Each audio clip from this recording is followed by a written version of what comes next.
So I've been working on this little scene here. I kind of changed it a little bit recently. Originally, if you can see this line here, the street used to go like this, and the seawall was here, and this seawall continued.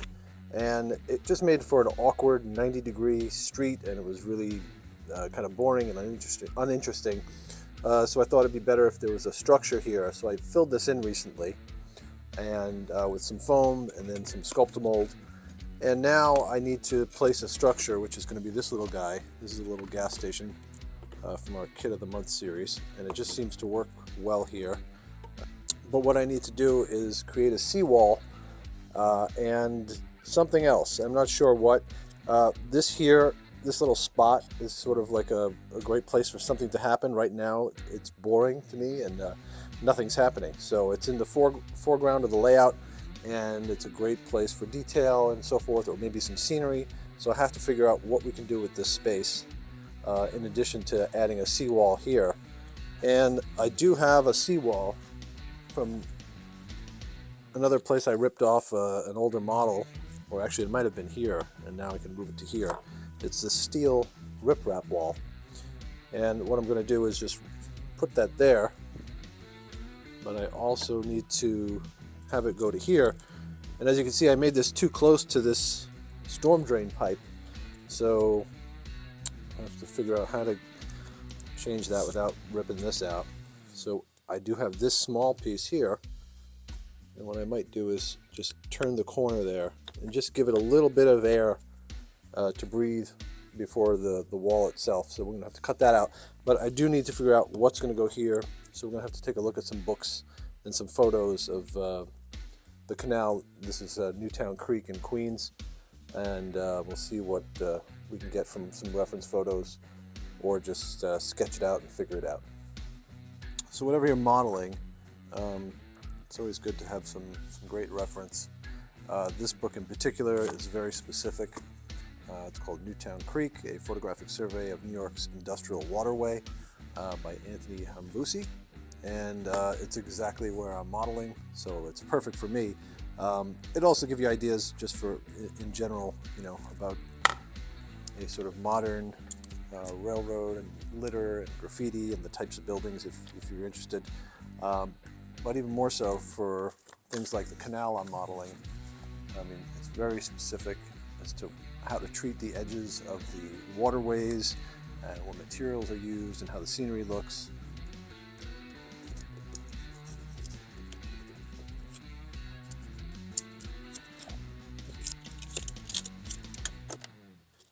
So that's going to go right there. And now you can see this distance is much more believable than the riprap going right against the storm drain pipe. And we'll just turn the corner there like that. So we have to deal with this section, and what I'll do is probably just use some wood. Maybe they built it up with some 10 by 10s or railroad ties as a retaining wall over time, and we'll just add some vegetation and some greenery and blend it all in. Then there's this spacing here, but I think whatever we do here scenery wise will cover that, and then it'll all get blended in. So more and more I'm using yellow wood glue for things like this. The danger, of course, is if the glue gets out, you'll see it because it doesn't dry clear. But if you're neat enough, well, you can always hide it with some scenery.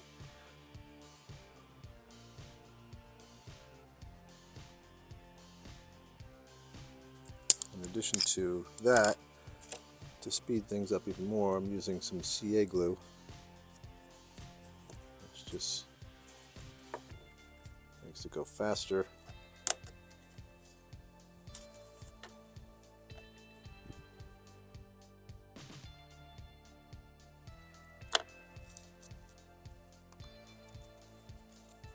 So now we've got some foam to make some landform, which I've decided we'll kind of just curve in a little bit here, and then we'll rise up and then to here, and we'll hide that as well. So I'm going to start with that.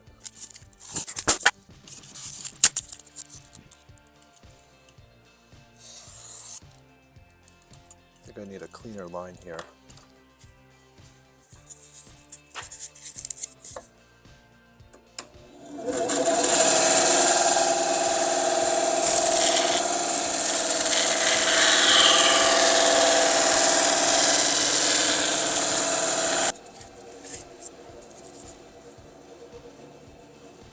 That's better. This is, of course, covering up way too much of our riprap wall. So we're going to have to start carving away.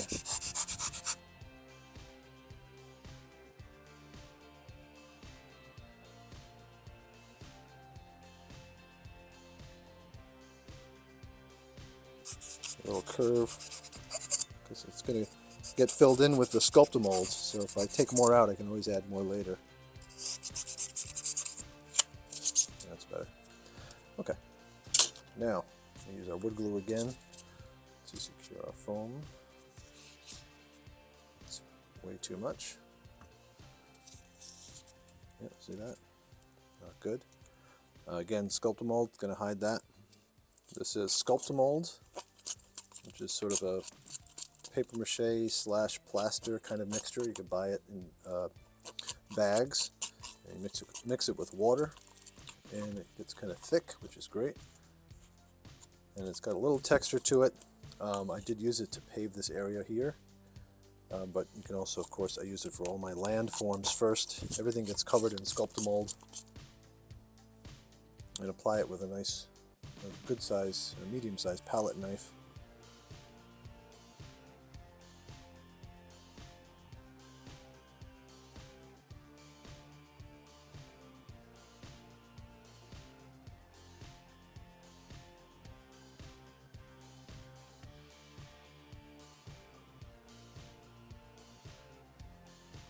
Show you what that looks like from the other side here.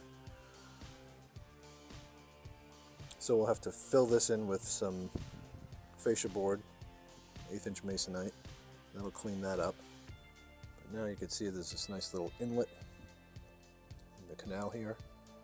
And now we have to wait for this to dry, and while that's drying, we can maybe address this situation here.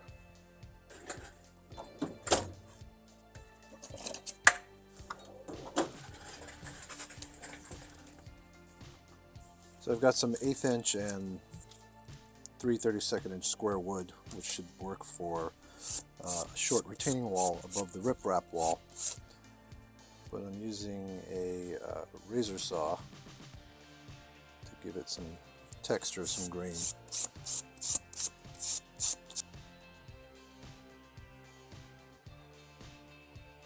It's quite a mess on the bench here today, which is usually the case.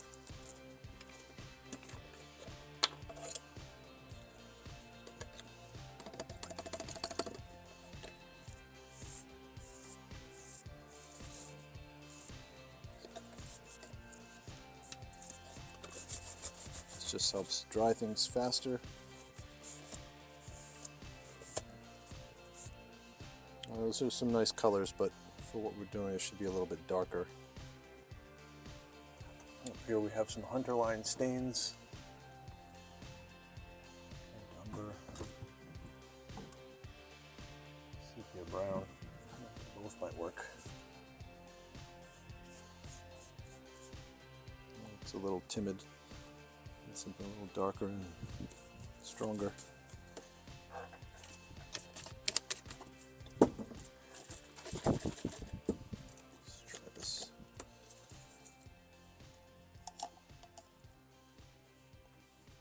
Oh, that's better.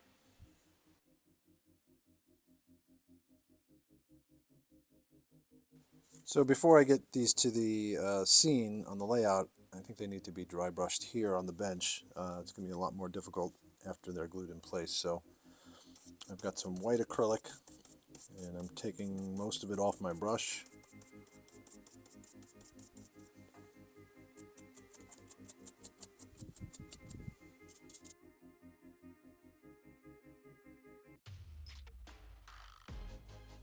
So let's get these back over to the layout. We will need some glue somewhere in here. Here we go. In this mess, it's glue. too. That's everything we need. Let's pass all these kits that are available on our website, foskits.com, and back to the layout. So let's get set up here to work safely and neatly. So we're going to start with the 1/8 inch on the bottom, the heavier one. We're going to cut this at an angle. We're using Aleene's tacky glue.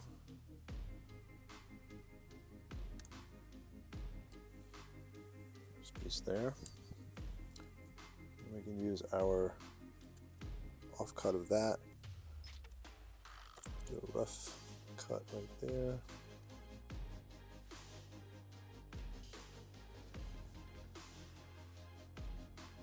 So we'll get our next piece in. I have to clean some of this up because it's got some Sculptamold hanging over the edge here and won't be a nice clean fit.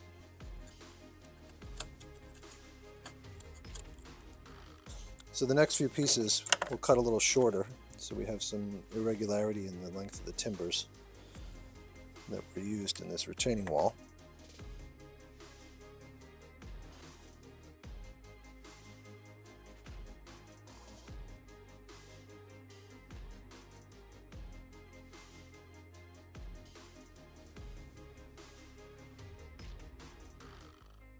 So I'm using a little CA glue just to speed things up because we are doing this for the video and I need them to be drier than I would if I were just doing it on my own.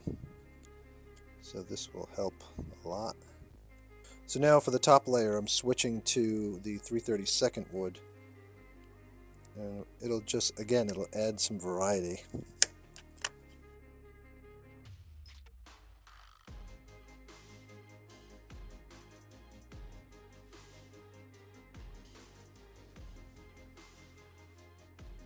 So as I said, this is a little too warm a color for what this would be. It should be a little grimier. So I've got some streaking grime from AK Interactive. This is an enamel paint or wash, and I'm using mineral spirits in this big jar here. And oop, that should be fine later. Just going to brush this on. A little sloppily, it doesn't matter, don't care if it drips. More drips the better.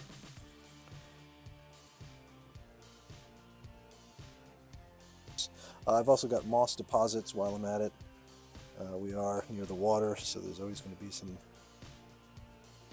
algae staining things, especially down in the wall here. We might as well get it while we can. Makes a nice algae line. I'll do a quick cleanup. This is, by the way, this is a portable Milwaukee vacuum cleaner. Take the regular Milwaukee 12 or 20 volt battery you use in your drills. It's really great for the layout.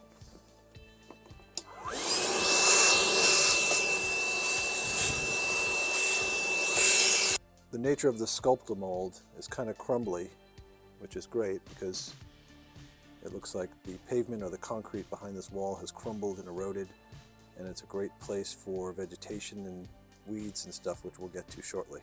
Okay, so this is dry enough. I can't wait much longer to do this video. If I was doing it by myself, I would wait it probably another hour or two, but it's dry enough to paint. And I'm using black acrylic. You can of course use a dark brown. Anything just to kill the white in case some of the dirt gets flicked off. And I'm putting it on kind of thick.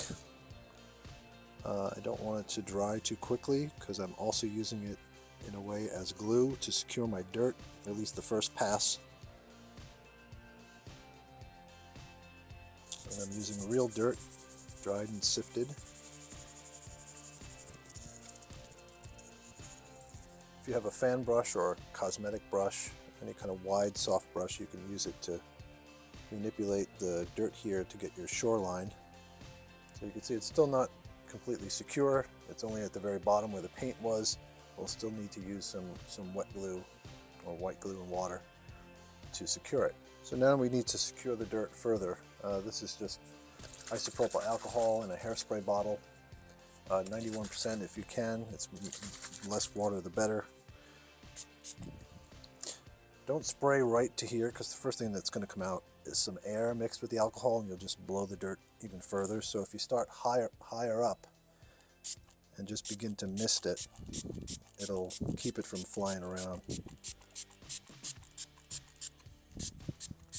And once you get it wet, you can get closer, and now the dirt will kind of stay in place a little bit better. Now this is the annoying part, the sloppy part.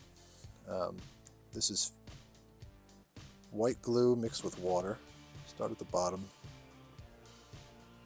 And to secure this, all of a sudden now we're going to make a mess here. It's just going to run down. So quickly throw some dirt on it. It'll absorb it. And you'll do this a couple of times.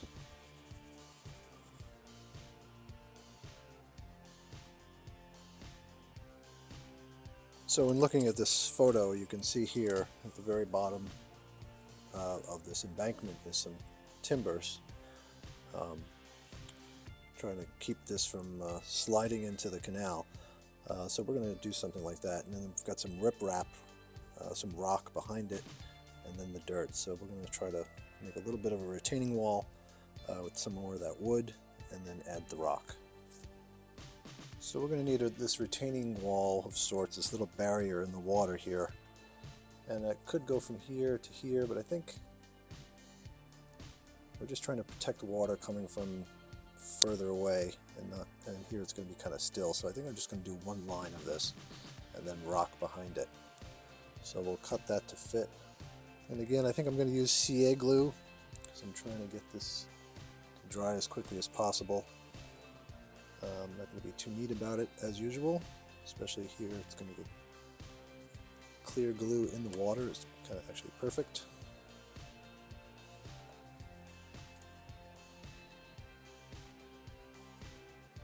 That's not going anywhere.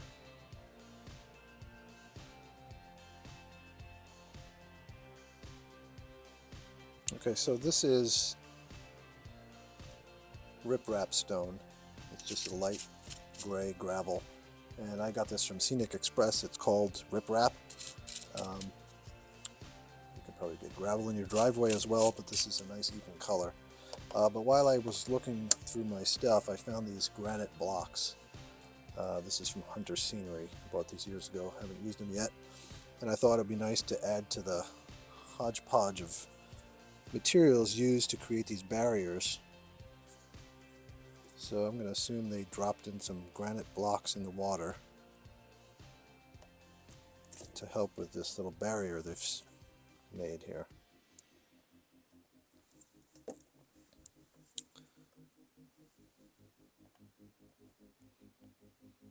And don't worry about the color of these, we're going to grime these up soon enough.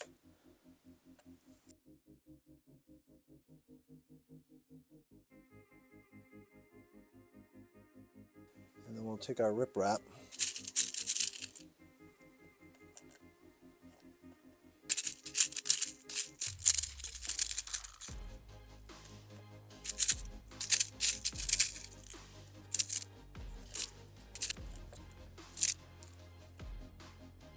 so that's alcohol again, and then we're going to use some glue, some water and glue mixture rather, 50-50. And we'll secure that. So while this is drying, we can add some pilings that might have been used to fortify this even further. So these are just 1/8 inch dowels, which I stained the same way we did this wood, some dark stains. And then with a pair of needle nose pliers, I just ripped off the tops a little bit to chew them up so they're kind of a little different and rotted and splintered. And then I dry brushed them white. So it's pretty simple. Also, you can use the razor saw to give it some texture. You can see those lines vertically in the pilings. And now we'll just cut them up in different heights and glue them in place.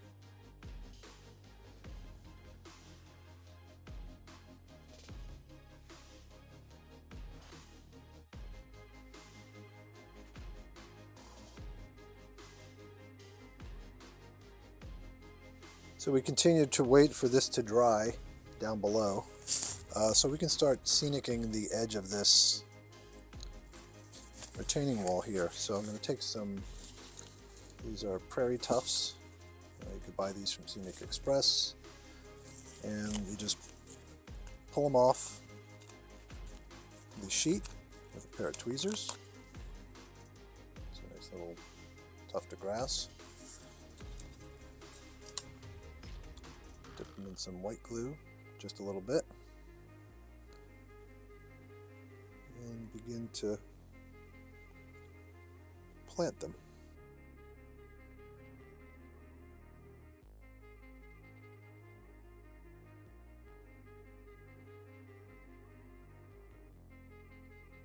This is Super Turf, another scenic foam. Now, you don't have to use these specifically, but what I would recommend is use at least 3 to 4 to 5 types of vegetation in one scene. This next one is this guy here, Spring Green Fine. It's Flock and Turf, also from Scenic Express.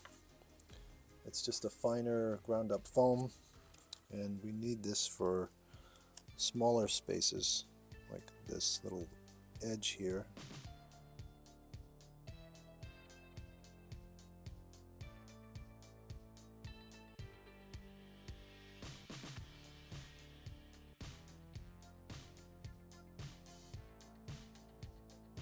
I've got these bushes. These are from Martin Wellberg, also available at Scenic Express. They're really beautiful little clusters of vegetation, and they just get glued down pretty easily. And we're going to put him right there, maybe right there. Look at that, nice. I'm going to use CA glue again. I'm using it more and more just to speed things up, and it just holds better anyway. If I sit here and wait for white glue to dry, it'll kind of take too long. So I'm going to put him right there, and that's it, he's there. Nice. So this has been drying for a while. I also dripped in some CA glue to help it along. It's dry enough to work on. And we need to make this a grimy black because this is usually underwater in high tide, so it's always going to get this muck color. And for that I use grimy black. This is acrylic grimy black. It's not quite black, it's a gray black. And I'm mixing it with some alcohol. And then I could just dip it over all the rocks.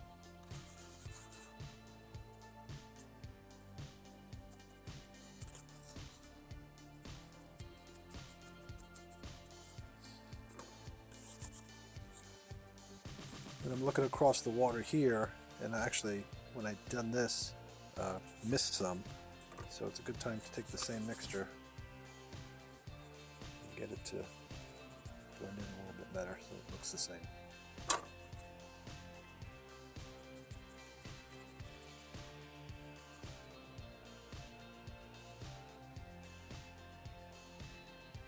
Okay, so this is nice and grimy and black. We might go back a little bit here, but we'll wait till this all dries. In the meantime, we're going to put some green foliage and grasses here to match what we did on this side of the embankment. And for that, we're going to use some more Martin Wellberg's products. This is just called Bushes, and this is Spring Green, and it's a whole mat of this really nice thick bush material. And we're just going to pull it off the sheet. Now we've got a nice chunk to work with. And we're literally just going to glue it down. So to glue it down, I'm just going to apply some white glue to the bottom. Kind of random patches.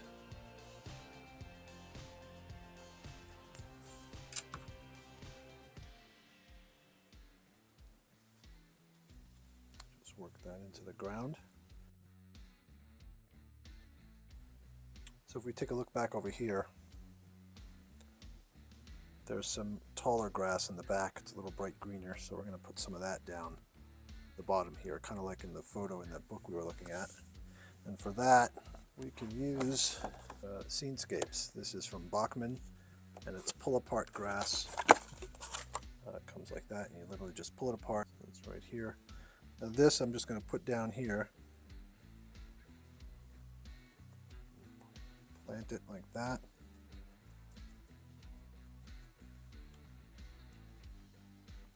Now we could keep going with the grass, and I might do like a prairie tuft over here, but I don't want to cover this mud. I kind of like this, the way this looks. I'm going to leave that exposed. And then we could put some details and junk. So this is pretty secure, just stuck there, but of course it's not permanent. So to secure that, we're going to spray it with some alcohol.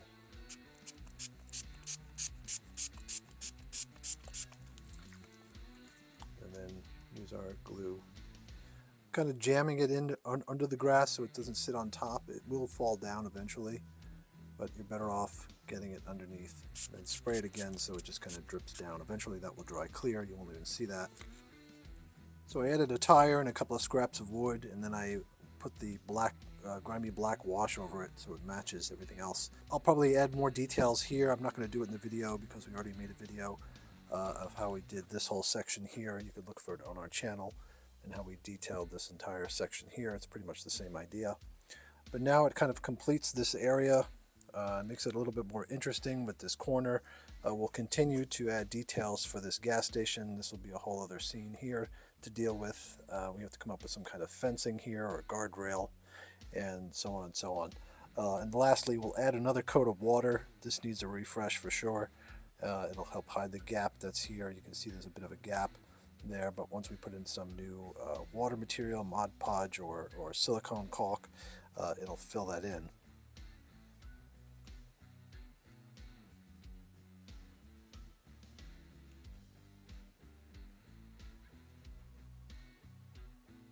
So I'm pretty happy with how this is turning out.